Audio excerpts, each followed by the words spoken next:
बहुत समय पहले की बात है। एक साधु जो प्राचीन आयुर्वेद और योग के विशेषज्ञ थे, वह शहर के बाहर एक झोपड़ी में रहते थे। एक दिन उस शहर का सबसे अमीर आदमी उनके आश्रम में आता है। वह अमीर आदमी बीमार लग रहा था। उसने आते ही साधु को प्रणाम किया और धीमी दर्द भरी आवाज में कहने लगा, साधु, मैं इस शहर का सबसे अमीर व्यापारी हूं। मेरे पास धन संपत्ति की कोई कमी नहीं है, लेकिन मैं अपने शरीर से खुश नहीं हूं। अक्सर कोई ना कोई बीमारी मुझे घेर लेती है, जिसके कारण मैं हर चीज के बाद भी परेशान और दुखी रहता हूं। तो क्या आप मुझे अपने आयुर्वेदिक खजाने से बता सकते हैं कुछ सरल और संक्षिप्त नियम, जिनका पालन करके मैं जीवन को स्वस्थ बना सकूं और अपने जीवन में खुश रहूं? साधु ने व्यापारी की बात ध्यान से सुनी और साधु ने कहा, आयुर्वेद में कहा गया है कि जिस व्यक्ति को स्वस्थ रहना है, उसे हमेशा अपने शरीर के वात, कफ और पित्त को संतुलित रखना चाहिए। हमारा शरीर त्रिदोष पर आधारित है। कोई भी बीमारी इन 3 दोषों, वात दोष, पित्त दोष और कफ दोष के कारण ही होती है। जब वात बहुत ज्यादा खराब हो जाता है तो 80 से ज्यादा बीमारियां आती हैं। जब शरीर में पित्त खराब हो जाता है तो होने की संभावना अधिक हो जाती है। 46 रोग बढ़ जाते हैं और कफ बिगड़ने पर 28 से अधिक रोग हो जाते हैं। और अगर वात, पित्त और कफ तीनों बिगड़ जाएं तो शरीर में 148 से ज्यादा बीमारियां हो जाती हैं। सर्दी, खांसी, दस्त से लेकर बड़ी से बड़ी बीमारियां भी हो सकती हैं। इतना कहकर आशिक कुछ देर तक चुप रहे और फिर कहने लगे, भारत के महान आयुर्वेद चिकित्सकों में से एक महर्षि वाग्भट्ट ने अपनी रचना अष्टांग हृदयम और अष्टांग संग्रह दोनों में शरीर की कार्य प्रणाली को समझने और उसे स्वस्थ रखने के लिए 7000 नियम बताए हैं, जिनमें से 4 नियम बहुत ही महत्वपूर्ण हैं। शरीर में वात, पित्त और कफ को संतुलित रखना जरूरी है। उसमें से पहला नियम है, खाने के तुरंत बाद पानी न पिए। महर्षि वाग्भट्ट कहते हैं कि खाना खाने के तुरंत बाद पानी पीना जहर पीने के समान है। व्यक्ति ने कहा, लेकिन आर्षिवर क्यों? आर्षि ने कहा कि हम जो भी खाते हैं वह हमारे पेट में एक जगह इकट्ठा हो जाता है, जिसे संस्कृत में या हिंदी में जठर कहा जाता है। कुछ लोग इसे अमाशय कहते हैं। हाँ, जैसे ही हमारा भोजन पेट में पहुंचता है, पेट इस भोजन को पचाने के लिए एंजाइम स्रावित करता है, जिसे अब यहां हमारा भोजन एसिड के माध्यम से चलता है, जिसे साधारण भाषा में लोग पाचन कहते हैं। लेकिन अगर हम खाने के तुरंत बाद पानी पीते हैं तो यह हमारी जठर अग्नि को शांत करता है, यानी कि एसिड पानी में घुलकर पतला हो जाता है, जिससे इसकी सक्रियता कम हो जाती है और हमारा खाना ठीक से पच नहीं पाता, बल्कि पेट में पड़ा पड़ा सड़ जाता है। और फिर यही सड़ता हुआ खाना पेट में 100 से ज्यादा जहर पैदा करता है, जो मानव शरीर में 80 से अधिक बीमारियों का कारण बनते हैं। गैस बनना, एसिडिटी और पेट फूलना जैसी समस्या केवल उन्हीं को होती है जिनका खाना ठीक से नहीं पचता है। और खाना ठीक से नहीं पचने का सबसे बड़ा कारण है खाने के तुरंत बाद पानी पीना। व्यक्ति ने पूछा, लेकिन मुनिवर, खाना खाने के कितनी देर बाद तक पानी नहीं पीना चाहिए?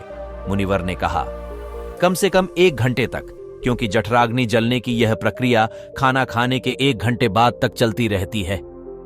व्यक्ति ने फिर पूछा, मुनिवर, क्या हम खाना खाने से पहले पानी पी सकते हैं? आर्षि ने कहा, हाँ, हम खाना खाने से पहले पानी पी सकते हैं, लेकिन खाना खाने से तुरंत पहले नहीं, बल्कि खाना खाने से आधे घंटे पहले आप जितना चाहें उतना पानी पी सकते हैं। उस व्यक्ति ने आर्षि से दोबारा पूछा, खाना खाने के 1 घंटे बाद तक पानी नहीं पीना चाहिए?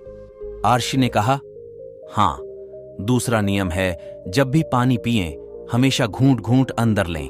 व्यक्ति ने फिर पूछा, लेकिन आर्षि क्यों? आर्षि ने कहा कि हमारे मुंह के अंदर का लार क्षारीय होता है और एसिड हमारे पेट के अंदर बनता है।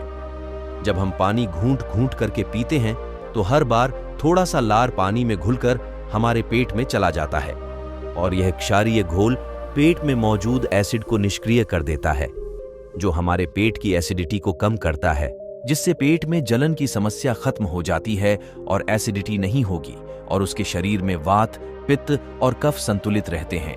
और अगर हो सके तो जब भी आप पानी या कुछ भी पिएं तो एक एक घूंट मुंह में रखें और थोड़ी देर जीभ से घुमाएं, उसके बाद फिर अंदर डालें। इससे आपके शरीर को ज्यादा फायदा होगा और थोड़ा पीने से आपको कभी एसिडिटी या जलन नहीं होगी।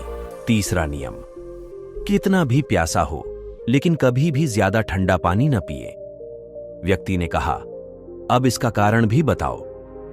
मुनिवर ने कहा कि हमारा शरीर अंदर से गर्म होता है और जब हम बहुत ठंडा पानी पीते हैं तो ठंडे पानी का तापमान हमारे शरीर के तापमान के बराबर होता है।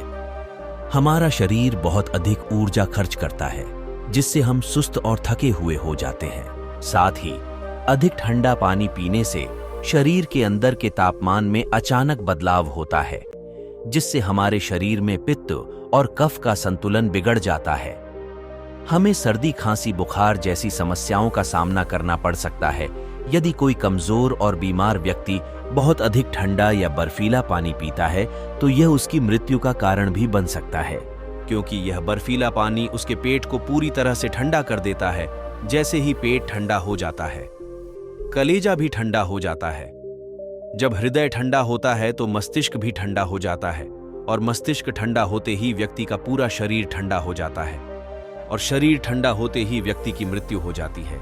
इसलिए कभी भी बहुत ठंडा पानी न पिए। चौथा और आखिरी नियम, सुबह सबसे पहले पानी पीना। ये नियम बहुत ही जरूरी है, यानी जैसे ही आपकी आंखें खुलें, जितना हो सके उतना पानी पिएं। सुबह उठते ही पानी पीने से होते हैं 2 फायदे। पहला, जब हम सुबह उठकर पानी पीते हैं तो हमारी बड़ी आंत साफ हो जाती है, और बड़ी आंत पर जोर दिया जाता है ताकि जब हम शौच करने जाएं तो हमारा पेट तुरंत साफ हो जाए। और जिस व्यक्ति का पेट तुरंत साफ हो जाता है वह बीमार नहीं हो सकता। ऐसे व्यक्ति को कब्ज की समस्या नहीं होती है। कब्ज ये सभी रोगों की जड़ है। और सुबह सुबह सबसे पहले पानी पीने का दूसरा फायदा यह है कि सुबह के समय हमारे पेट में एसिड की मात्रा सबसे ज्यादा होती है, और जब हम बहुत सारा पानी पीते हैं तो हमारे मुंह की लार जो क्षारीय होती है वह पानी में घुल जाती है और हमारे पेट में जाकर पेट के अम्लीय माध्यम को निष्क्रिय कर देती है। इसलिए सुबह उठकर पानी पीना बहुत जरूरी है। तो ये थे महर्षि वाग्भट्ट द्वारा बताए गए 4 नियम, जो सुनने में बहुत ही सरल लगते हैं, लेकिन अगर आप इन 4 नियमों का लगातार पालन करते हैं तो कोई भी बीमारी आपको छू भी नहीं सकती।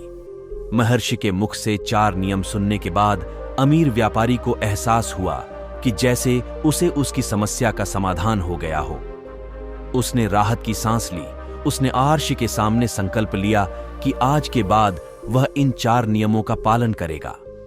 व्यक्ति आर्ष के बातों से बहुत ही प्रभावित हुआ और उसने आर्षि को धन्यवाद देने के बाद वहां से खुशी खुशी चला गया।